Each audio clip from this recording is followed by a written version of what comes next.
Esto va para todos aquellos que nunca pensaron que sucedería. ¿Están preparados?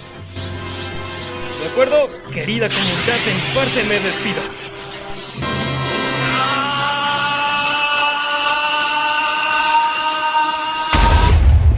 Sigan a mi compa Jeje. Nivel 9. South Park y Daría en el canal 5. South tenía un doblaje hecho en México, cambiando las groserías por mexicanismos. Al tener este doblaje, fue transmitido por el canal 5, obviamente con sus debidas censuras. Esto no le gustó mucho al público mexicano, es por eso que lo cancelaron. Acerca de Daría, a este punto no entré nada. Continuemos. Desapariciones. Igual que el anterior, no se encontró nada de información. Vaya, dos puntos de mierda como este video XD. Continuemos. Accidente de Adal en el reto de Burundis.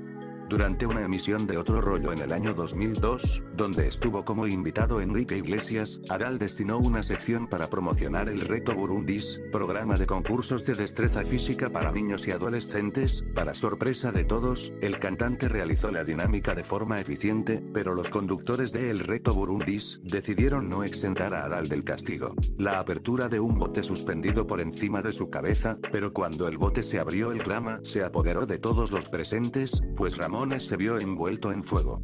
Afortunadamente las llamas no duraron mucho tiempo sobre el conductor, quien resultó con quemaduras de primer grado en el rostro y las manos.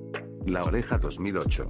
La Oreja fue un programa de entretenimiento mexicano, el cual fue transmitido del año 2002 al 2009 por el Canal 2, uno de los más populares del medio mexicano en ese entonces. Este show estaba enfocado en el periodismo de espectáculos y, por lo mismo, manejaba el mismo formato que otros noticieros de su tipo. Se presentaban notas acerca de la vida íntima de las celebridades más aclamadas de aquellos años, y los conductores discutían acerca de las mismas, contrastando, rebatiendo o reforzando sus opiniones, a la vez que invitaban al espectador a ser partícipe con sus propias conclusiones. Asimismo, también reducía su parte humorística, ironizando la figura clásica de la servidora pública cuyo tiempo es empleado para pulular de un lado a otro, llevando cotilleos y rumores a donde quiera.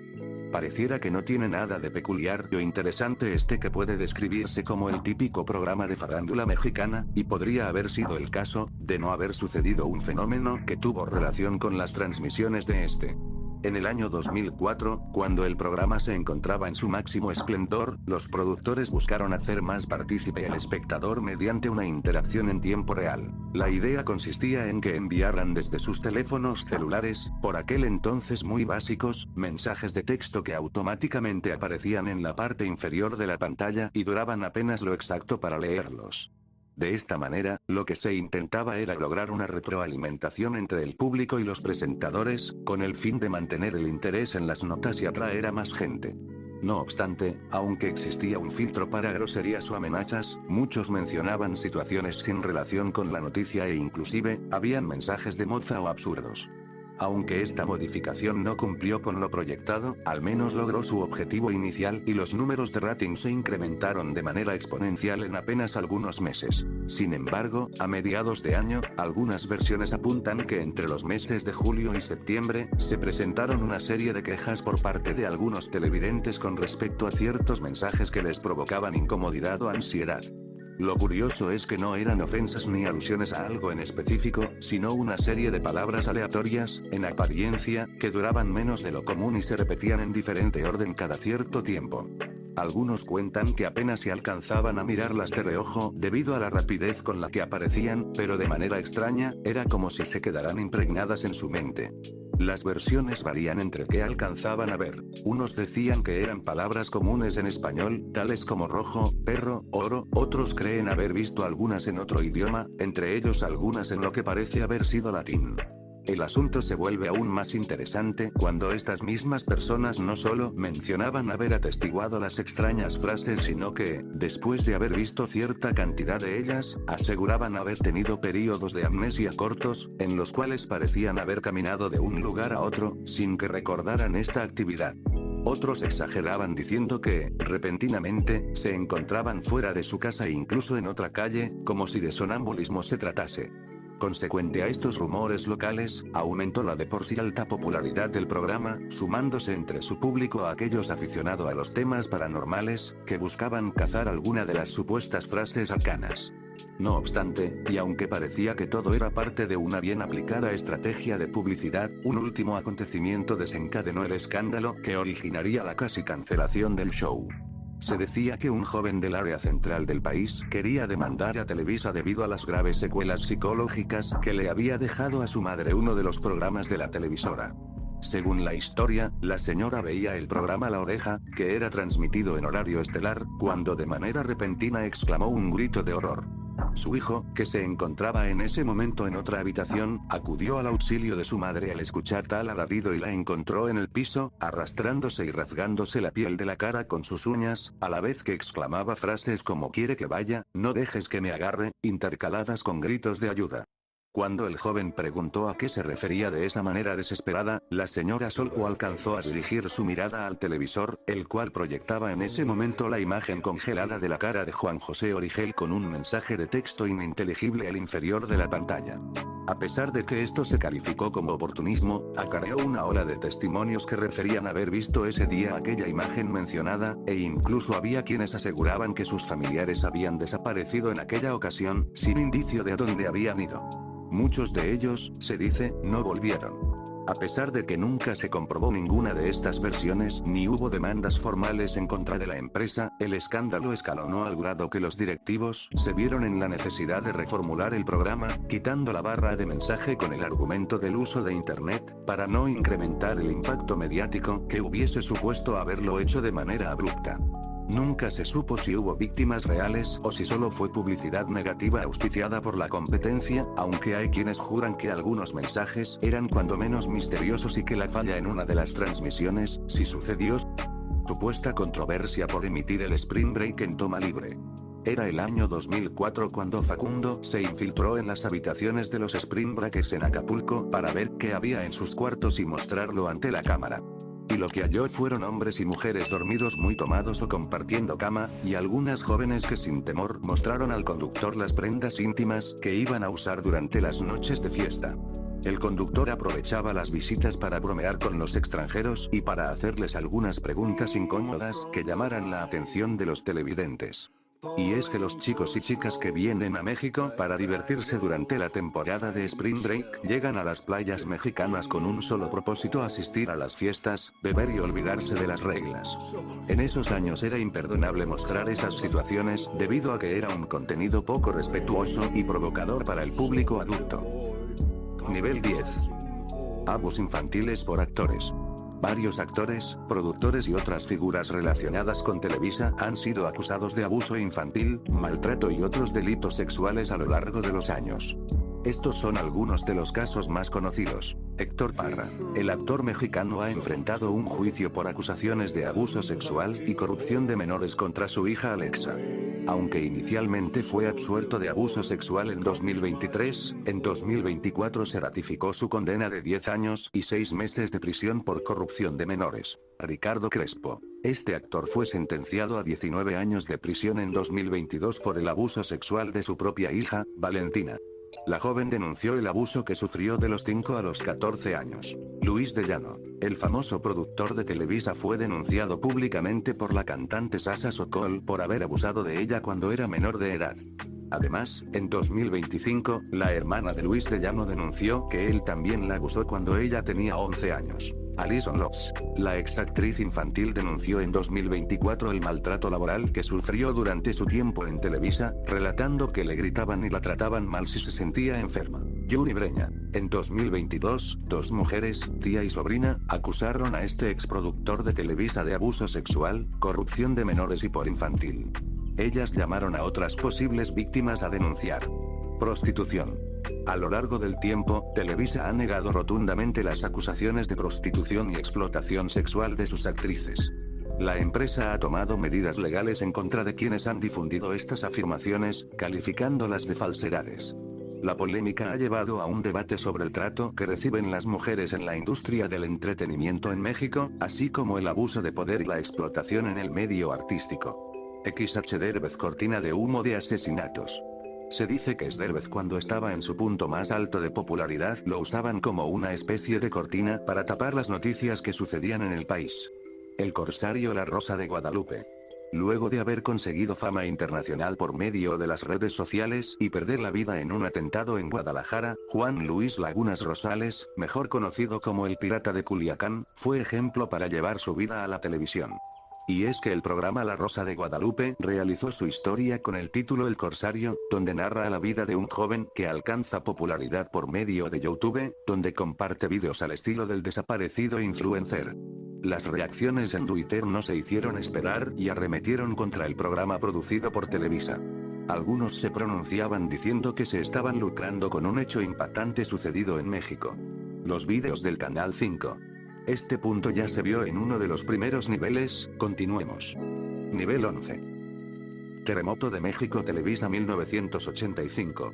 La antena de 10 toneladas de peso y 50 metros de altura, cayó sobre el edificio donde se encontraba la dirección de noticieros y las oficinas del Canal 5, derrumbándose del quinto al segundo piso y dejando atrapadas a 20 personas, entre los que se encontraban Félix Sordo, locutor y conductor de Televisa, Ernesto Villanueva, productor de Televisa, y personal flotante, edición, redacción, Adolfo Hitler en La Rosa de Guadalupe. Este punto en lo personal se me hacía muy interesante de buscar la información, pero lamentablemente no encontramos nada, así que continuamos. El Chapulín Colorado no está etiquetada. Se refiere a la desaparición de la serie original de las plataformas de streaming y la televisión abierta, lo que ocurrió en 2020 debido a un conflicto de derechos entre Televisa y el grupo Chespirito. La falta de etiqueta simbolizaría esa ausencia, ya que el contenido no estaba disponible para ser etiquetado o listado en los servicios de televisión y streaming. La hora pico siempre es un vivo. No lo hago a propósito, pero de igual manera no encontré nada, continuemos. Nivel 12. Hoy fue un día soleado. Hoy fue un día soleado es una frase atribuida al presentador mexicano Jacobo Zabludovsky en el contexto del movimiento de 1968 en México y la matanza del 2 de octubre de ese año en la Plaza de las Tres Culturas de la Ciudad de México. Dado que no se conocen grabaciones del programa del conductor, la frase ha sido usada para ejemplificar la censura del gobierno mexicano en esos hechos, tiene diferentes versiones y Zabludovsky podría incluso no haberla pronunciado. De este punto prepare un guión aparte para subir un vídeo más extenso, si lo quieres ver suscríbete. Chapulín Universal. Fue oficialmente el segundo capítulo de Cruce de Realidades del programa humorístico de Roberto Gómez Bolaños, Chapulín Colorado. Grabado en 1978 y con la intención de ser un capítulo de larga duración, Chapulín Universal nunca vio la luz, debido a la serie de calamidades ocurridas durante la grabación que afectaron a parte del equipo técnico, pasando así a formar parte junto a 2 capítulos de El Chavo del Ocho de la lista de episodios perdidos por la cadena de televisión mexicana Televisa. Chapulín Universal es el segundo cruce de realidades donde Chapulín Colorado visita la vecindad del Chavo del Ocho. Primeramente se había hecho 2 años antes, en 1976, esta vez el capítulo intenta desarrollar una historia un poco más dramática e intenta alejarse del humor absurdo con el cual el público se había logrado identificar desde sus inicios. La historia abre con el señor Barriga, interpretado por Edgar Vivar, sentado en la pileta del segundo patio leyendo una carta con una evidente preocupación en su rostro. Posteriormente la guarda en su maletín y pronuncia la clásica línea: "Oh, ¿y ahora quién podrá ayudarme?". Chapulín Colorado entra en escena trayendo consigo un elemento nunca antes visto en su uniforme. Se trata de una banda color verde que rodea su brazo izquierdo, el cual según su creador se iba a sumar a la serie de artefactos que ayudan al héroe en sus aventuras, como Chipote Chillón y la Chicharra Paralizadora, y su función se iba a dar a conocer en el capítulo minutos más tarde. El señor Barriga pasa a contarle a Chapulín que su hijo Ñoño ha sido secuestrado y piden una enorme cantidad de dinero a cambio de devolverlo sano y salvo. Chapulín le dice que debe pagar el dinero que piden por el rescate sin siquiera dudarlo, pues la vida de su hijo vale más que todo el dinero del mundo, pero el señor Barriga responde que es una cantidad exorbitante imposible de conseguir, que ni aunque don Ramón le pagara los meses que le debe podrá hacer tal dinero. Luego Chapulín le suelta su célebre frase: "Calma, calma, que no panda el único, yo te ayudo a conseguir el resto de dinero que falta", y de su bolsillo saca unas cuantas monedas y empieza a contarlas. Esta breve interacción del comienzo fue el único elemento de comedia que Bolaños quiso mantener en el episodio. Posteriormente el capítulo intenta capturar un espíritu más dramático y surrealista, el cual simplemente no funciona. Los detalles específicos sobre qué sucede durante el resto del episodio son vagos y difusos, pero las escasas fuentes de información coinciden en que el Chapulín Colorado y el Sr. Barriga se teletransportan a distintos mundos en busca de ñoño y lo hacen gracias al brazalete verde que Chapulín trae consigo en su brazo izquierdo y que estrena en este capítulo. El rodaje de este episodio estuvo lleno de complicaciones e infortunios que afectaron al equipo técnico y algunos extras.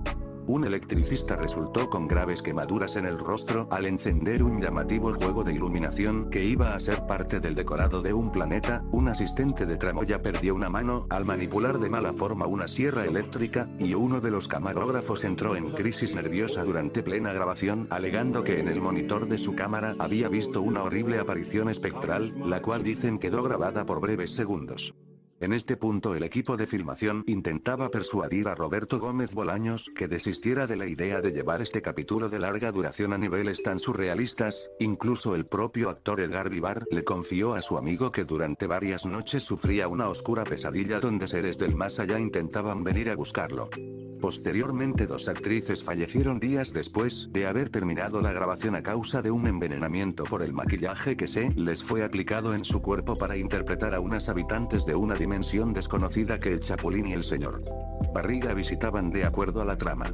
Aquí la presión de los familiares de las actrices fallecidas fue tal que Roberto Gómez Bolaños entendió que si bien el capítulo ya estaba terminado, Chapulín Universal jamás podría ver la luz. En resumen, Chapulín Universal fue un episodio extraño que se centraba en el rescate del hijo del Sr. Barriga a través del universo, pero que a causa de una serie de lamentables hechos jamás fue emitido, ni se volvió a hablar de él, y que ahora gracias a la escasa información difundida en la Deep Web podemos conocer su historia. Nivel 13. El fin de Televisa. Está atravesando una crisis significativa que se refleja en pérdidas financieras, cierres de operaciones locales y una menor audiencia debido a la competencia del streaming y los cambios en el consumo de contenidos. ¿Cuánto tiempo durará esta crisis? Solo el tiempo dirá si estamos más cerca de un fin o de una fusión o incluso una compra a un monopolio más grande.